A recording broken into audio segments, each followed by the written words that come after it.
Hello everyone, स्वागत है आपका हमारे चैनल लर्न बायोलॉजी में। डियर फ्रेंड्स, आज हम किशोरावस्था चैप्टर को पढ़ेंगे जो कि क्लास 7 से लिया गया है और सिलेबस के अकॉर्डिंग है। इसमें हम केवल उन पॉइंट्स को देखेंगे जो एग्ज़ाम के पर्पज़ से इम्पॉर्टेंट हैं। सारी चीज़ों को पढ़ना ज़्यादा इम्पोर्टेंट नहीं है कि टाइम का ही वेस्ट होगा। तो आइए शुरू करते हैं। सबसे पहले जानते हैं किशोरावस्था क्या है। तो किशोरावस्था वह अवधि है जब शरीर में ऐसे परिवर्तन होते हैं जिसके फलस्वरूप या परिणाम स्वरूप जनन परिपक्वता मतलब मैच्योरिटी आती है, व्यक्ति मैच्योर होता है, उसे किशोरावस्था कहते हैं। किशोरावस्था 11 से 12 मतलब 11 से 12 वर्ष से प्रारंभ होकर 18 से 19 वर्ष तक रहती है। आपने टीन एज सुना होगा, जिस किशोरावस्था को टीन एज कहते हैं। किशोरावस्था में उम्र के साथ शारीरिक बदलाव होते हैं। किशोरावस्था में महत्वपूर्ण शारीरिक और मानसिक परिवर्तन होते हैं। बालिकाओं में बालकों की अपेक्षा किशोरावस्था का प्रारंभ 1-2 वर्ष पहले प्रारंभ हो जाता है। उनको देख लेते हैं। पहला, लंबाई में वृद्धि, वो बड़े हो जाते हैं और तेज़ी से उनमें ग्रोथ होती है, हाथ पैर हड्डियाँ बढ़ जाती हैं। फिर अलग अलग बच्चों की लंबाई में, ऐसा नहीं है सबकी ग्रोथ एक जैसे होती है, अलग अलग बच्चों की लंबाइयों में वृद्धि भी अलग अलग होती है। फिर उनकी शारीरिक बनावट में भी अंतर स्पष्ट दिखाई पड़ते हैं। स्वर में बदलाव, बॉयज़ होते हैं, लड़के होते हैं, उनकी आवाज़ भारी होती है। किशोरियों की आवाज़ मधुर होती है। ऐसा इसलिए होता है कि किशोरावस्था में स्वर यंत्र मतलब लैरिंक्स विकसित होकर बड़ा हो जाता है। स्वर यंत्र लड़कों के गले के नीचे उभार के रूप में, गली इस जगह पे उभार के रूप में स्पष्ट दिखाई पड़ता है। इस उभार को कंठमणि या एडम्स एप्पल कहते हैं। ये याद रखिएगा कि एडम्स एप्पल कहाँ होता है, तो गर्दन के नीचे जो स्पष्ट उभार दिखाई पड़ता है वो एडम्स एप्पल है। लड़कियों में स्वर यंत्र की आकृति अपेक्षाकृत छोटी होती है और सामान्यतः दिखाई नहीं देती है। लड़कियों का स्वर उच्च तारत्व का, लड़कियों का स्वर जो है वो उच्च तारत्व का होता है, जबकि लड़कों का स्वर गहरा तथा भारी होता है। डायरेक्ट क्वेश्चन सीटेट में आया हुआ था कि श्वेत ग्रंथियाँ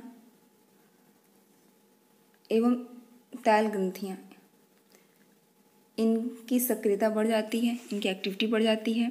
इन ग्रंथियों के अधिक क्रियाशील होने से कुछ लोगों के चेहरों पर फुंसियाँ, कील मुहासे निकलने लगते हैं। ये एग्जाम के पॉइंट ऑफ व्यू से इतना इम्पोर्टेंट नहीं है।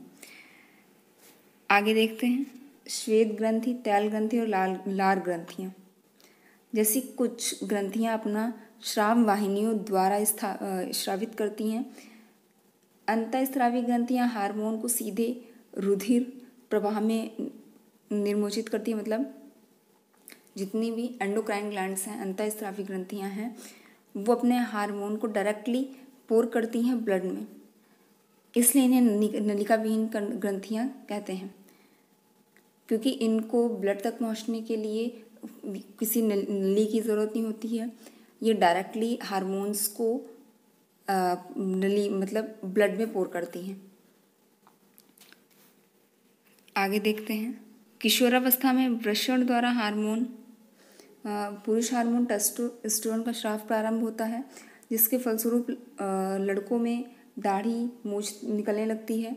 टेस्टोस्टेरोन और एस्ट्रोजन दोनों ही इम्पोर्टेंट हार्मोन हैं, ज़रूर याद रखिएगा, ये दोनों ही एग्जाम में पूछे जाते हैं। नेक्स्ट देख लेते हैं। एक चीज़ जो और इम्पोर्टेंट है कि गुणसूत्र प्रत्येक कोशिका के केंद्रक में उपस्थित होता है, पहली चीज़ ये। और लिंग जो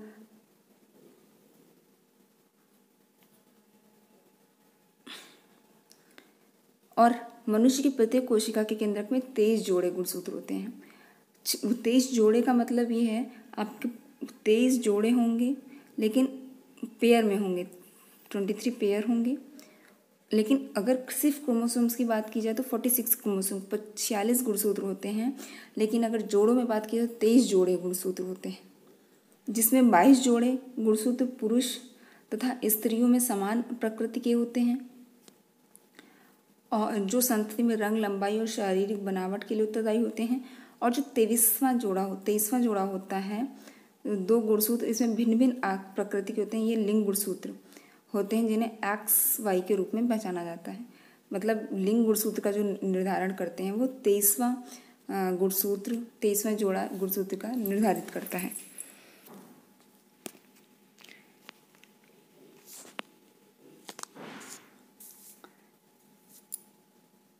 जो कंडीशन है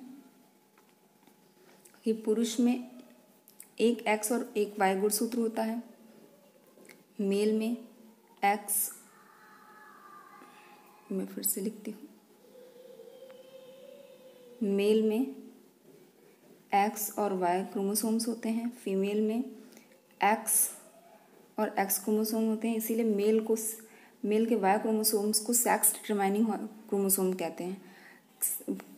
जो बच्चा जो शिशु है वो बॉय है या गर्ल है, इस ये डिपेंड करता है मेल के या पुरुष के एक्स और वाई क्रोमोसोम पे।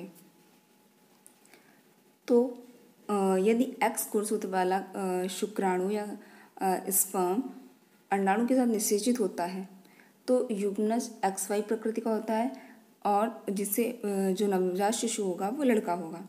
तो हमेशा याद रखिएगा, मेल का एक्स वाई है तो अगर एक्स वाई क्रोमोसोम है तो बॉय होगा, बेबी बॉय होगा, और एक्स एक्स है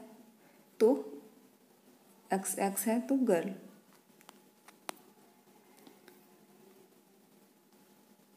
इस प्रकार लिंग के निर्धारण के लिए उत्तरदायी वाई गुणसूत्र केवल पुरुषों में ही पाया जाता है। आगे दे, समाज में शिशु लिंगानुपात की असमानता को दूर करने के लिए, ये इम्पोर्टेंट है, समाज में शिशु लिंगानुपात की असमानता को दूर करने के लिए एक महत्वपूर्ण योजना चलाई गई, बेटी बचाओ बेटी पढ़ाओ, जिसकी शुरुआत हरियाणा से की गई थी। याद रखिएगा, ये कुछ कार्यक्रम हैं जो अलग अलग चलाए जा रहे हैं स्वास्थ्य और शिशुओं की देखभाल और गर्भवती महिलाओं के लिए। तो जो ICDS है, समेकित बाल विकास कार्यक्रम, ये वृद्धि निगरानी, अन्न पूरक पोषाहार, पोषण स्वास्थ्य परामर्श, किशोरी एवं गर्भवती माँ की देखभाल के लिए चलाया गया। स्वास्थ्य ICDS के द्वारा टीकाकरण के लिए स्वास्थ्य विभाग के द्वारा एक टीकाकरण का प्रोग्राम चलाया गया। राष्ट्रीय बाल स्वास्थ्य कार्यक्रम में स्वास्थ्य परीक्षण किया जाता है। पोषण पुनर्वास, ये इम्पोर्टेंट है, पोषण पुनर्वास, विक्स, आयरन, विटामिन एवं आयोडीन जो टैबलेट्स डिस्ट्रीब्यूट की जाती हैं, आयरन की, विटामिन की, आयोडीन की, ये गर्भवती महिलाओं को आयरन की गोलियां देना व डिवॉर्मिंग कराना। शौचालय का निर्माण एवं सफाई, ये पंचायती राज द्वारा किया जाता है। और सर्व शिक्षा अभियान, जिसके तहत मध्याह्न भोजन,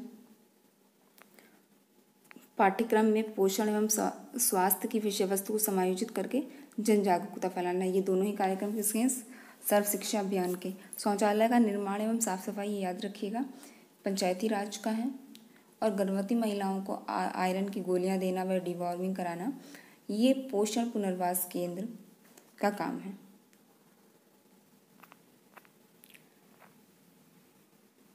आगे देख लेते हैं, जो इम्पोर्टेंट लाइन है इसमें वो ये,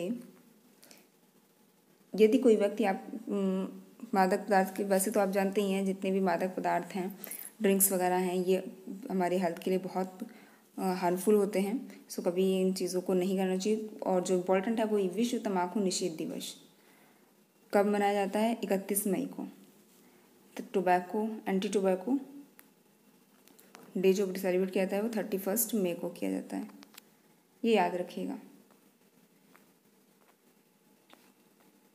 और विश्व जनसंख्या दिवस 11 जुलाई को। तो दो हमने इसमें डे को डिस्कस किया है। पहला 31 में,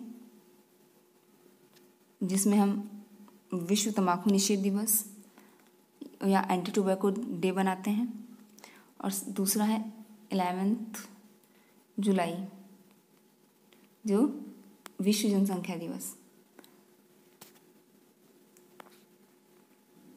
अब एक और जो इम्पोर्टेंट चीज़ बची वो है मिशन इंद्रधनुष, जननी सुरक्षा योजना और राष्ट्रीय एम्बुलेंस सेवा। देखिए मिशन जो इंद्रधनुष है उसका पहले उद्देश्य क्या है। इसका उद्देश्य सन 2020 तक भारत के सभी बच्चों का टीकाकरण करना। पहली इंपॉर्टेंट लाइन कि मिशन इंद्रधनुष का उद्देश्य 2020 तक भारत के सभी बच्चों का टीकाकरण करना है। इंद्रधनुष के 7 रंगों को प्रदर्शित करने वाला मिशन इंद्रधनुष मुख्य रूप से 7 बीमारियों डिप्थीरिया, काली खांसी, टिटनस, पोलियो, तपेदिक, खसरा और हेपेटाइटिस बी बीमारियों के टीके बच्चों को लगाकर इन बीमारियों से सुरक्षित रखता है। मतलब इसमें 7 मिशन इंद्रधनुष, जैसे इंद्रधनुष में रेनबो में 7 कलर्स होते हैं, वैसे ही मिशन इंद्रधनुष में भी 7 बीमारियों के टीकाकरण को सम्मिलित किया गया है, जिसमें काली खांसी, डिप्थीरिया, टिटनस, पोलियो, तपेदिक, खसरा और हेपेटाइटिस बी। नेक्स्ट, जननी सुरक्षा योजना। इसका उद्देश्य गरीब गर्भवती महिलाओं को संस्थागत प्रसूति कराने के लिए 1000 रुपये की आर्थिक सहायता प्रदान करना है। नेशनल एम्बुलेंस सेवा। इसका उद्देश्य दूरस्थ ग्रामीण क्षेत्रों में गर्भवती महिलाओं और नवजात शिशुओं को 24 घंटे निःशुल्क चिकित्सा सुविधा उपलब्ध कराना। एम्बुलेंस सेवा प्राप्त करने के लिए इन दोनों में से किसी भी नंबर को डायल करके एम्बुलेंस सेवा प्राप्त की जा सकती है। तो ये थे कुछ फटाफट से कंप्लीट किए गए इंपॉर्टेंट पॉइंट्स एग्जाम के पॉइंट ऑफ व्यू से, और जो ऑब्जेक्टिव फॉर्म में क्वेश्चंस होंगे उन्हें हम आगे करेंगे। मिलते हैं नेक्स्ट वीडियो में। अगर आप चैनल पर नए हैं तो चैनल को सब्सक्राइब कर लीजिएगा, वीडियो को लाइक कर दीजिएगा।